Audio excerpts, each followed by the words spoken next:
복된 그 주님께서 정하신 주님의 날입니다. 하나님께 온전한 마음으로 마음과 정성과 뜻을 다하여 예배를 드리고 특별히 하나님께서 우리에게 주시는 말씀이 우리 가운데 임하는 귀한 시간 되어지기를 간절히 소원합니다.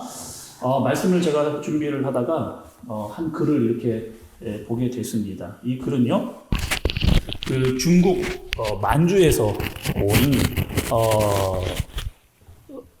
한국교포 2세가 극동방송에 편지를 이렇게 쓴 내용입니다.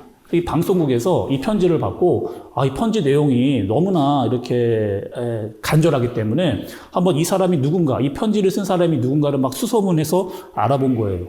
그랬더니 이 편지를 쓴 사람이 중국 만주에 사는 초등학교 어린 학생이었습니다. 그리고 이 편지의 내용이 이런 편지의 내용이었어요. 이 어린아이가 그 중국 만주에서 그 극동방송의 프로그램을 매일 들었던 겁니다. 그리고 어떤 프로를 들었는지 또 이렇게 물어보니까 그 성경을 읽어주는, 매일매일 성경을 조금씩 읽어주는 그 말씀을 나오는 그 프로를 계속 들은 거예요. 그리고 그 말씀을 한자 한자 다 손으로 적어서 그렇게 성경을 전체를 다 적어 놨습니다. 그리고 방송국에 이렇게 편지를 쓴 거예요. 우리 교회에 성경책은 이거 하나뿐입니다. 이 성경책으로 말씀을 듣고 말씀을 읽고 우리 교회에서 이 성경책으로 예배를 드리고 있습니다. 라고 하는 편지를 극동방송에 이렇게 보낸 겁니다. 여러분들 다 아시다시피 중국이 아직도 이 종교적인 탄압이 있잖아요. 그리고 핍박이 있고 성경을 자유롭게 읽지 못하는 그런 상황입니다. 그래서 이 어린 친구가 여러분 이 이야기를 들으면서 어떤 마음이 드셨어요? 나에게도 이 하나님의 말씀을 좀 가지고 싶다라고 하는 마음, 우리 교회에 말씀이 정말로 필요하다는 마음으로 말씀을 다 한자 이렇게 기록을 해서 적어 놓은 겁니다. 여러분, 무엇인가 많으면요, 모든가 많은 거 풍성하면 그것이 정말 중요하고 정말 가치 있는 것을 우리가 모를 때가 참 많이 있습니다. 예를 들어서요, 물이나 석유 같은 거, 이것이 여러분 풍부한 나라들은 이것이 귀한지 잘 몰라요. 그런데 이것이 없는 나라, 물이 부족하거나 석유가 없는 나라들은 그것이 굉장히 중요하다는 것을 우리가 알고 있죠. 최근에 러시아와 우크라이나가 전쟁을 했습니다. 그리고 이 석유 값이 굉장히 올라갔어요. 그러니까 우리나라가 영향을 어떻게 받느냐? 석유가 나라질 않는 나라이다 보니까 막 석유 가격이 막 올라가게 되니까 나라 전체의 이 물가가 전부 다 폭등을 하는 그런 일인 거죠. 그러니까 석유가 나지 않는 나라이다 보니까 이 석유의 가치가 그만큼 이제 크다는 것을 우리가 다시 한번 이렇게 알게 되는 겁니다. 그런 말씀도 마찬가지잖아요. 우리에게 요즘은 어떤 시대예요, 여러분? 말씀이 넘쳐나는 시대입니다. 설교가 넘쳐나는 시대예요. 마음만 먹으면 성경을 필 수 있고 들을 수 있는 그런 정말 말씀의 홍수의 시대를 우리가 살고 있다는 거죠. 여러분 스마트폰 켜시고 유튜브 켜보세요. 너무 유명한 목사님들의 설교 수없이 들을 수 있습니다. 또 막 듣다 보니까 이것저것 막 들어요. 그러다 보니까 이게 정통 교단에서 하시는 말씀인지 아니면 이단이 하시는 말씀인지 막 무분별하게 막 듣고 분별력 없이 막 말씀을 듣게 되는 겁니다. 듣다가 또 듣기 싫으면 듣지 않고 또 내가 원하는 것만 찾아 듣는 거예요. 말씀이 여러분 듣다 보니까 막 짬뽕이 되고 이 얘기가 저 얘기 같고 막 이 얘기는 어떤 목사님이 한 이야기인가 막 듣다가 내가 듣고 싶은 말씀만 결국에는 남아서 내가 생각하는 것만 마음에 남아있는, 또 여러분 설교가요 홍수의 시대예요. 너무 많다 보니까 말씀이 귀한 것을 잘 모르는, 정말 말씀이 귀한 시대인데도 불구하고 말씀을 들어도 말씀에 크게 반응하지 않는, 말씀에 대한 감동이 없는 그런 시대로 점점 이렇게 흘러가고 있는 것 같아서 설교자의 입장에서 이런 시대가 참 안타깝다라고 하는 생각이 듭니다. 엄마가 아이들에게 이야기를 했어요. 얘들아, 이제 TV 끄고 이제 그만 들어가서 잘 준비해라. 엄마가 얘기했습니다. 네, 엄마, 알겠습니다. 10분 지난 거예요. 10분이 지났어요. 엄마가 다시 얘기합니다. 엄마 말 못 들었니? 엄마 말 못 들었니? 그만 보라고 했잖아. 빨리 좋은 말로 할 때 이 TV 끄고 빨리 방으로 들어가라. 네, 엄마, 알겠습니다. 다시 10분이 지났어요. 꼼짝하지 않고 있는 겁니다. 이거 어떻게 하겠어요? 좋은 말 안 나가잖아요. 니네 정말 말 안 들어보고 혼나볼래? 당장 TV 끄고 네 방으로 들어가. 이렇게 소리를, 큰 소리를 내야 이제 끝이 나는. 여러분, 근데 이게 애들만의 이야기가 여러분 아니라는 거예요. 지금 이 애들은 어떻게 했습니까? 듣기는 들었지만 들은 게 아닙니다. 그리고 여러분, 우리는 어떤 거예요? 하나님께서 우리에게 말씀을 하시거든요. 하나님께서 우리에게 들어야 될 말씀을 우리에게 말씀을 하십니다. 네, 하나님 알겠습니다. 제가 그렇게 하겠습니다. 하나님께서 들을 귀 있는 자는 들으라 라고 말씀을 하셨는데, 네, 하나님 알겠습니다. 이렇게 이야기를 듣고, 그저 들려지는 소리로만, 하나님께서 나에게 해주시는 말씀이 아니고 그냥 들려지는 소리로만 우리가 들을 때가 너무나 많다는 거예요.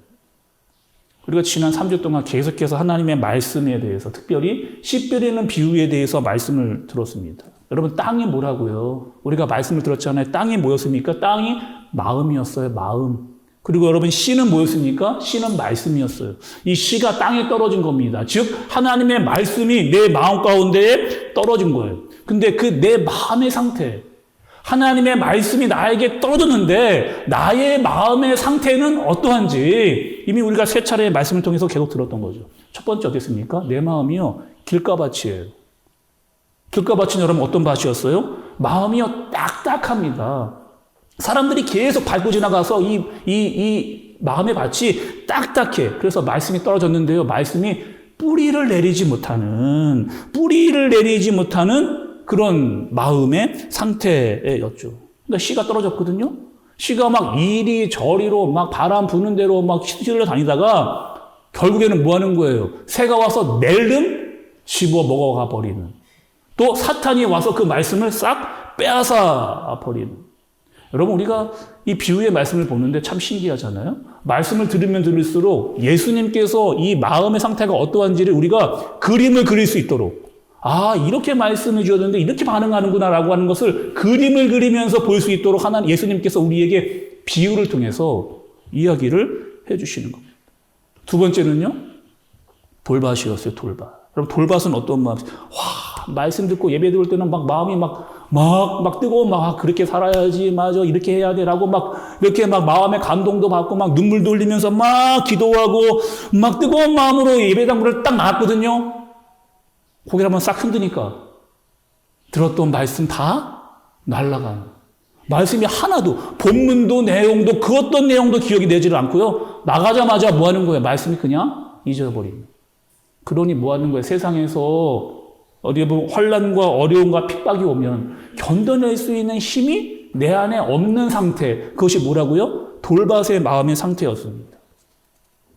세 번째는 여러분 어떤 말씀 드렸어요? 가시떨기라고 하는 신앙생활 좀 제대로 해보려고, 이제는 정말 말씀을 듣고 제대로 신앙생활 해야 되겠다라고 이야기했는데 내 마음밭이 어떤 밭이에요? 가시떨기의 밭입니다. 가시가 너무 많아요. 가시가 계속 내가 무엇을 하려고만 하면, 신앙생활을 제대로 하려고만 하면 자꾸 와서 이 가시가 찔러대는 거예요. 이 가시가 뭐였어요? 세상의 염려였습니다. 돈이었어요. 그리고 욕심이었습니다.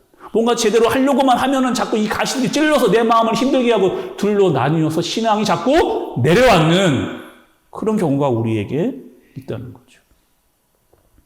기독교 여러분 학계 내에 신학적인 굉장히 깊이를 가진, 그리고 신학적인 책을 쓴 신학자 중에 제임스 패커라고 하는 신학자가 있습니다.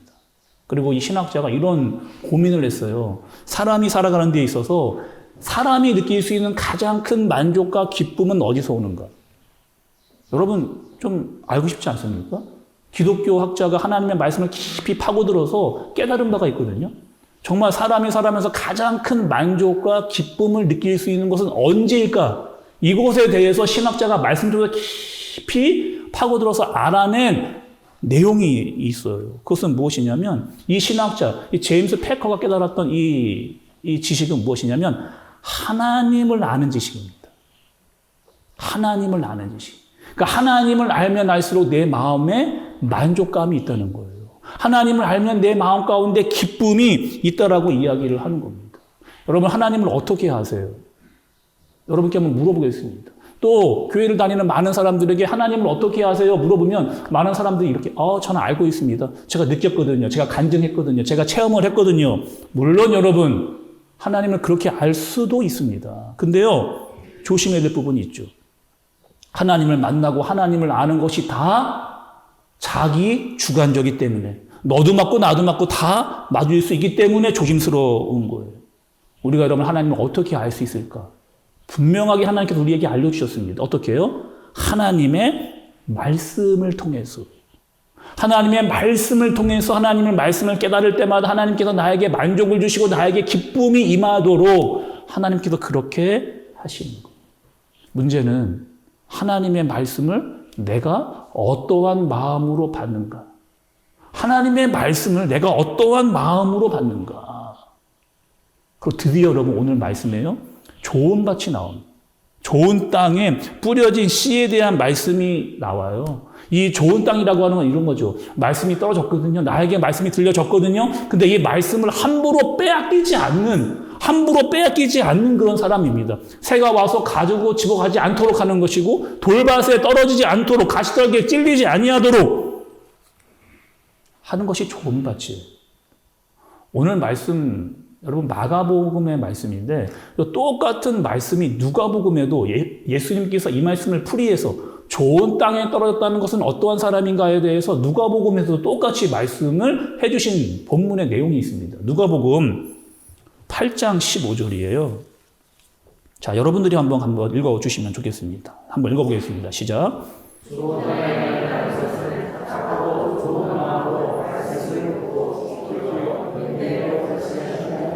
다시 한번 읽어보겠습니다. 좋은 땅에 있다는 것은 착하고 좋은 마음으로 말씀을 듣고 지키어 인내로 결실하는 자니라. 아멘. 여기서 여러분 착하고 좋은 마음은 어떤 마음이에요? 부드러운 마음입니다. 어떤 부드러운 마음이에요? 말씀의 씨가 나에게 딱 떨어졌을 때 그 말씀을 받아들일 수 있는 이 마음이요 수용성이 있는 그 상태를 이야기를 하는 거예요. 부드럽고 준비된 마음으로 딱 준비하고 있다가 하나님의 말씀이 나에게 딱 떨어졌을 때 그 말씀을 싹 품어 안을 수 있는 마음이에요. 하나님께서 오늘 이 시간 나에게 말씀을 딱 주실 때 아멘이라고 받으면서 이 말씀을 나의 말씀으로 받을 수 있는 사람. 하나님께서 나에게 말씀하실 때 이것은 나의 말씀이구나 라고 이 말씀을 나에게 받을 수 있는 사람이 무엇이라는 거예요? 좋은 땅에 떨어진 사람의 마음이라는 겁니다.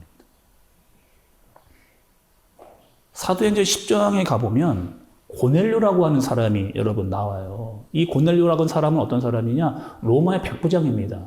그리고 이방 사람이에요. 근데 이 이방 사람이었는데 이 사람 집에 지금 베드로가 이제 찾아가려고 합니다. 또 이 고넬료라고 하는 사람은 이미 하나님을 이방인이었는데도 하나님을 알고 기도를 하고 있었던 그런 사람이었는데 이 집에 베드로가 이제 사도가 됐죠. 제자였다가 사도가 돼서 이 이방인이었던 고넬료의 집에 들어가게 되는데 이 고넬료가 어떠한 마음을 가지고 있었는가? 말씀에 나와 있습니다. 사도행전 10장 24절, 25절의 말씀을 좀 보여주시면 제가 읽어보겠습니다. 이튿날 가이사랴에 들어가니 고넬료가 그의 친척과 가까운 친구들을 모아 기다리더니 마침 베드로가 들어올 때에 고넬료가 맞아 발 앞에 엎드리어 절하니. 여러분, 이 말씀 속에요. 고넬료의 마음이 고스란히 들어있어요. 하나님의 말씀을 기다리는데 어떻게 하느냐? 오랫동안 나에게 주실 말씀이 무엇이었을까라고 간절한 마음으로 기다리는데 어떻게 기다리느냐? 나만 기다릴 수가 없어요. 그리고 어떻게 하는 거예요? 가까운 친구들, 가까운 친인척들 다 불러서 하나님의 말씀을 듣고자 하기 위해서 그곳에 다 모여 있다는 거예요. 우리가 언제 이 베드로의 사도의 말씀을 들을 수가 있겠느냐? 나뿐만 아니라 나의 친구, 친척들 다 모아서 하나님에 대한 말씀을 간절히 기다리고 있는 베드로의 모습을 볼 수가 있는 거죠. 나에게 오늘 주시는 이 말씀, 나는 놓칠 수 없다는 거예요. 나뿐만 아니라 내 친구와 지인들 다 모아서 하나님의 말씀을 반드시 들어야겠다라고 하는 그 고넬료의 마음이 여기 숨겨져 베드로가 도착을 했습니다. 고넬료의 집에. 그랬더니 고넬료가 어떻게 하는 거예요? 베드로의 발 앞에 어떻게 했습니까? 베드로의 발 앞에 무릎을 꿇고 엎드린 거예요. 여러분, 이 고넬료는요, 지금 말씀드렸지만 로마의 백부장입니다. 백부장은요, 지금 그 당시에 이스라엘을 지도하고 있었던 지배 세력이었어요. 굳이 지금 이 베드로에게 무릎을 꿇을 만한 그 어떤 이유가 없는 그런 사람이었다는 말이에요. 이럴 수 있잖아요, 여러분. 기다렸던 사람이니까, 아이고, 어서 오세요, 어서 오세요. 잘 오셨습니다. 와주셔서 감사합니다. 그냥 이 정도로 해도 될 만한 그런 사람이었을 거예요. 조금 더 예의를 표현하려고 한다면 악수 정도 아니면 목례를 좀 더 깊게 하거나 이렇게 하면 될 텐데 이 고넬료가 어떻게 하는 겁니까? 베드로에게 무릎을 꿇고 절을 한 겁니다. 그래서 여러분 여기서 엎드린다라고 하는 뜻은요. 성경의 원어 성경에 이렇게 뜻이 되어져 있습니다. 노예가 땅에 엎드려서 주인의 발 앞에 엎드려서 입을 맞추는 행위예요. 이 엎드린다라고 하는 의미가 노예가 땅에 엎드려서 주인의 발에 입을 맞추는 그 행위. 그러니까 여러분 이 고넬료라고 하는 사람은 어떻게 하는 거예요? 정말 나에게 주시는 말씀이 무엇인지를 간절한 마음으로 기다리면서 이 베드로 사도를 기다리는 것을 볼 수가 있습니다. 여러분 이 본문을 보면서 어떤 생각이 그냥 목사님에게 잘하세요. 목사님에게 무릎 꿇으세요. 이 정도의 말씀을 하려고 하는 것이 여러분 아니라니까요. 이 고넬료의 마음은 어떤 마음인 거예요? 간절한 마음으로 정말 사모하는 마음으로 나에게 말씀을 전하여 주시는 그 베드로를 기다려서 하나님의 말씀을 받고자 무릎을 꿇고 간절히 기도하고 사모하는 고넬료의 마음이 그대로 느껴지는 거죠.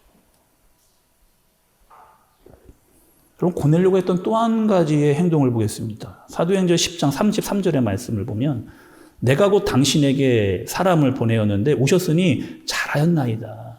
이제 우리는 주께서 당신에게 명하신 모든 것을 듣고자 하여 다 하나님 앞에 있나이다. 고넬료가 한 고백이 어떠한 거지? 말씀을 듣는 이 자리.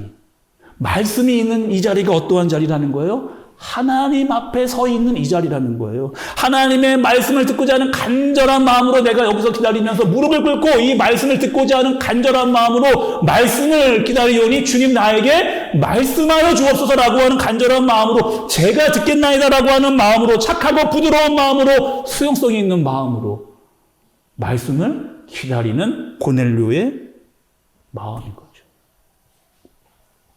고넬료의 모습을 보면서 그 마음을 보면서 제가 이 찬양이 좀 떠올랐습니다. 목마른 사슴이 시냇물을 찾아 헤매이듯이 내 영혼 주를 찾기에 갈급하나이다.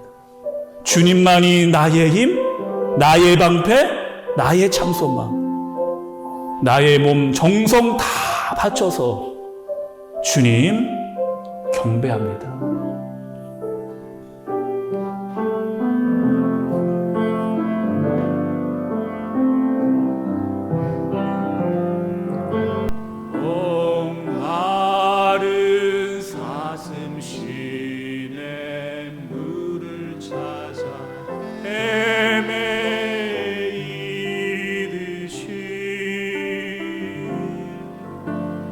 내 영혼 주를 찾기에 갈급하나이다.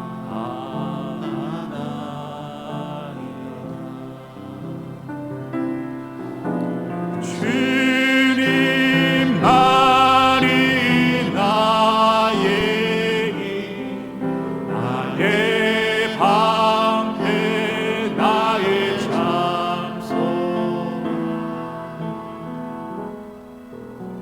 나의 몸 정성 다 바쳐서 주님 경배하. 금보다 귀한 나의 주님, 금보다 귀한 나의 주님, 내게 만족 주신 주,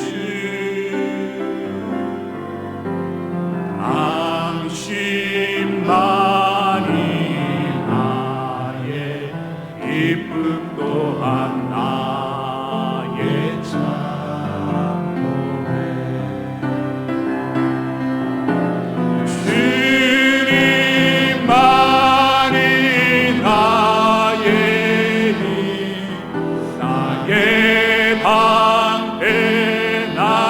찬송아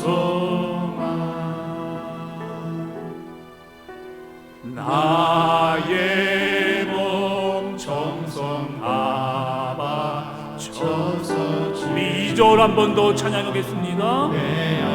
금보다 귀한 나의 주님 금보다 귀한 나의 주님 내게 만족 주신 주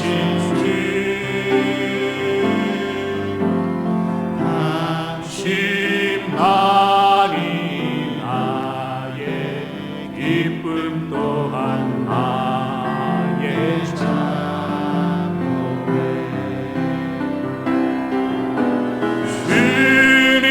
주님만이 나의 힘 나의 방패 나의 찬송가 나의 몸 정성하바 쳐서 주님 경배합니다. 여러분, 우리에게 이 목마른 사슴이 시냇물을 찰급한 갈급한 마음으로 여러분 우리가 말씀을 사모하는 마음으로 여러분 이 자리에 오셨습니까? 정말 이 찬양처럼 정말 주님보다 더 중요한 것, 세상에 중요하고 여기다는 금보다 돈보다 더 주님을 중요한 마음으로 우리가 주님을 그의 말씀을 듣고자 이 자리에 나왔느냐는 거죠. 말씀을 듣기 위해서 더 착하고 부드러운 마음으로 주님 오늘 나에게 말씀하여 주옵소서, 나에게 하셔야 할 말씀을 나에게 하여 주옵소서라고 하는 간절한 마음으로 이 자리에 나와서 하나님의 말씀을 듣고 하나님께 경배하고 있느냐, 우리의 마음이 그렇게 하고 있느냐, 우리의 마음을 살펴봐야 됩니다. 창세기를 보면 여러분, 창세기를 보면 하나님께서 천지를 창조하시고 에덴 동산을 만드셨잖아요. 그리고 하나님께서 아담과 하와에게 말씀을 주실 때는 아무런 문제가 없었습니다. 그들에게 문제가 없었어요. 뭐든지 그 에덴 동산에서 이 아담과 하와가 하나님의 말씀에서 모든 거 다 할 수 있었습니다. 모든 거 다 누린 거예요. 모든 동식물들에게 이름을 지으시고 따먹고 정복하고 다스릴 수 있는. 그래서 그 에덴 동산에 평안이 있었어요. 그런데 그 마음 가운데 욕심이 들어옵니다. 나도 하나님처럼 될 수 있겠다. 나도 하나님처럼. 이 교만한 마음이, 욕심이 그 마음 가운데 들어오는 거예요. 착하고 부드러운 마음이 사라져버렸어요. 뱀의 말이요. 그 악한 마귀의 마음이 뭐 하는 거예요? 내 마음 가운데 계속 남아있어. 내 마음을 파괴한, 하나님과의 관계가 완전히 무너져 버리는. 하나님이 말씀을 분명히 하셨거든요. 먹지 말라. 먹지 말라라고 이야기했는데 분명히 말씀하셨는데 그 말씀을 듣지 않는, 말씀을 들었으나 말씀을 들은 대로 행하지 않는 그 모습을 하고 나니 하나님과의 관계가 완전히 깨어져 버리는 겁니다. 여러분, 오늘 말씀이요, 신약의 말씀이에요. 복음서의 말씀입니다. 마가복음의 말씀이에요. 근데 이 신약의 말씀 이전에 이미 구약에서부터 수없이 하나님은 계속해서 하나님의 사람들에게 들어라, 말씀을 들을지어다 라고 계속해서 말씀을 이미 구약에 여러 차례 수없이 어떻게 해요? 착하고 부드럽고 수용성 있는 마음으로 내 말을 들을지어다. 이미 하나님께서 수없이 말씀을 하신 거예요. 제가 말씀 좀 찾아봤습니다. 구약에서 얼마나 많이 하나님께서 말씀을 들으라고 이야기하셨는지 제가 찾아왔어요. 신명기 32장 1절에 하늘이여 귀를 기울이라 내가 말하리라 땅은 내 입의 말을 들을지어다. 열왕기 하 7장 1절을 보니 엘리사가 이르되 여호와의 말씀을 들을지어다. 시편 49편 2절에 보니 기천 빈부를 막론하고 다 들을지어다. 시편 50편 7절에 내 백성아 들을지어다. 내가 말하리라. 잠언 8장 6절 너희는 들을지어다. 이사야서 34장 1절 열국이여 너희는 나와 들을지어다. 민족들이여 귀를 기울일지어다. 에레미야 10장 1절 이스라엘 집이여 여호와께서 너희에게 이르시는 말씀을 들을지어다. 에스겔서 34장 7절에 보니 그러므로 목자들아 여호와의 말씀을 들을지어다. 미가서 1장 2절에 백성들아 너희는 다 들을지어다. 그럼 제가 몇 가지 말씀만 추려왔어요. 몇 가지 말씀만. 수없이 구약에서 수없이 하나님은 계속해서 우리에게 하나님의 사람들에게 말씀을 들으라고 이야기를 했습니다. 창세기부터 지금 우리까지 구약에서 신약 지금까지 지금을 사는 우리들에게 그리고 예수님이 다시 오시는 그날까지 계속해서 우리에게 들으라는 거예요. 들을지어다. 하나님의 말씀을 들을지어다. 모세와 여호수아를 통해서 엘리사와 엘리야를 통해서 이사야와 에레미야와 에스겔의 수많은 선지자들을 통해서 그리고 사도들을 통해서 지금 목사와 목회자를 통해서 계속해서 저는 하나님의 말씀을 들을지어다. 그런데 문제는 나의 마음의 가치 문제입니다.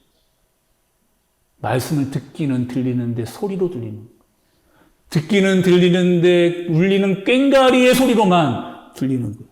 나에게 아무런 일도 그 말씀의 어떠한 능력도 나타나지를 않는 거죠. 여러분 성경을 보면 정말 말씀의 수용성이 있는 사람의 모습을 하나님께서 보여주셨습니다. 시편 1편에 보면 어떤 사람이에요? 시냇가에 심겨진 나무와 같은 사람. 여러분 그 시냇가에 심겨진 나무의 뿌리는 그 뿌리가 어디로 가는 거예요? 시냇가를 향해서 계속해서 시냇가로 계속 가는 겁니다. 그리고 하나님의 말씀을 쫙 이 시냇가에 심은 나무가 빨아들입니다. 빨아들여서 뭐 하는 거예요? 듣고 끝나고 그냥 사라지지 않고 이 나무가 뿌리에서 하나님의 말씀을 쫙 빨아들여서 그 삶으로 드러내는 겁니다.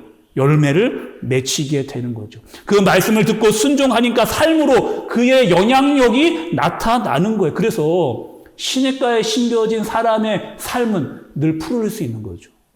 열매를 맺을 수 있는데 때를 따라 맺는 열매를 맺을 수가 있는 겁니다. 그 영혼이 새로워지는 거예요. 날마다 강건할 수 있는 그 이유는 하나님의 말씀을 빨아들여서 그 시냇가에 심겨진 나무와 같이 하나님의 말씀을 승력 있게 받아들여서 말씀으로 살다 보니 말씀의 능력이 나타나는 거예요. 그뿐이 아니에요, 여러분. 시냇가에 심겨진 나무에는 많은 새들이 깃듭니다. 많은 사람들이 와서 뭐 하는 거예요? 쉼을 얻는 거예요. 그늘이 되어지고 열매를 맺게, 그 열매를 따 먹을 수 있게 하는 열매를 가득가득 맺을 수 있는 사람이 시냇가에 심겨진 나무와 같은 사람. 그 사람이 어떤 사람이라고요? 복 있는 사람. 그리고 복 있는 사람의 가장 중요한 모델이 누구였습니까? 예수 그리스도. 우리는요, 그 예수 그리스도를 다 둘러싸고 있는 시냇가에 심겨진 나무와 같은 사람이에요. 하나님의 말씀을 쫙 빨아들여서 그 말씀으로 줄기를 올리고 잎사귀를 내서 열매를 맺힐 수 있는 그 복 있는 사람이 누구다? 우리라는 거예요. 근데 어떻게? 하나님의 말씀을 쫙 빨아들여서 그것을 삶으로 드러낼 수 있는 사람. 여러분 오늘 말씀을 누가복음의 말씀을 다시 한번 제가 읽어볼게요. 누가복음 8장 15절의 말씀입니다. 좋은 땅에 있다는 것은 착하고 좋은 마음으로 말씀을 듣고 지키어 인내로 결실하는 자니라. 말씀을 듣고 지키어 인내로 결실하는 자. 제가 여러분 지난주에도 좀 말씀을 좀 드린 것 같은데 제가 씨 뿌리는 비유의 말씀을 전하는데 우리 교회에 꽃나무를 심었어요. 제가 이런 말씀을 좀 드렸죠.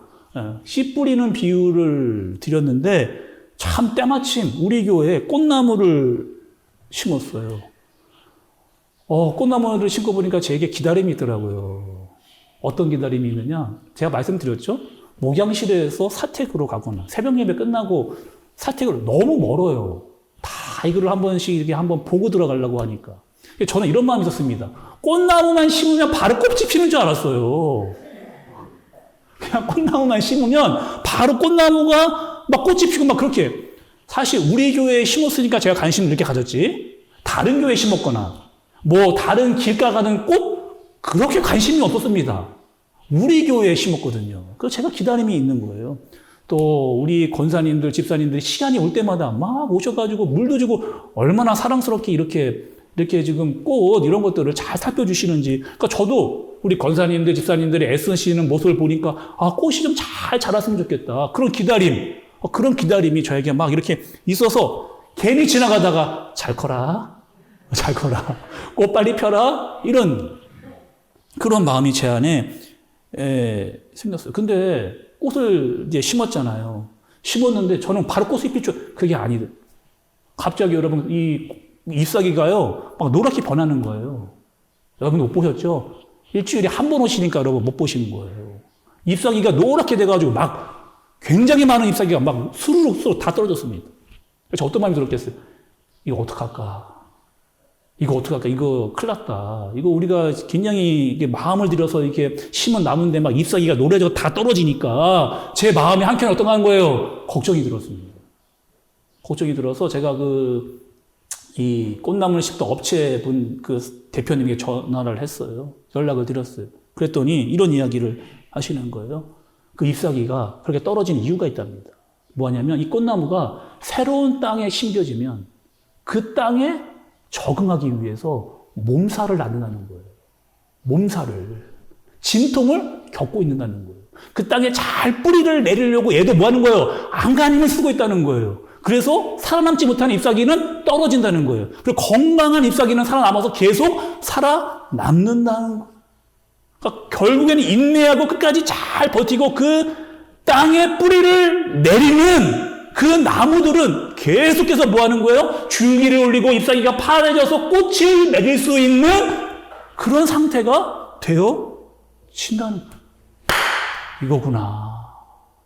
제가 깨달았다는 거예요. 오늘 여러분, 좋은 땅에 떨어진다라고 하는 것은 착하고 부드러운 마음으로 하나님의 말씀을 수용하려고 하는 마음으로 간절함과 사모함을 가지고 끝까지 말씀을 가지고 인내하다가 하나님의 열매는 볼 수 있는 사람인 줄로 믿습니다. 여러분 어떤 마음으로 오셨어요?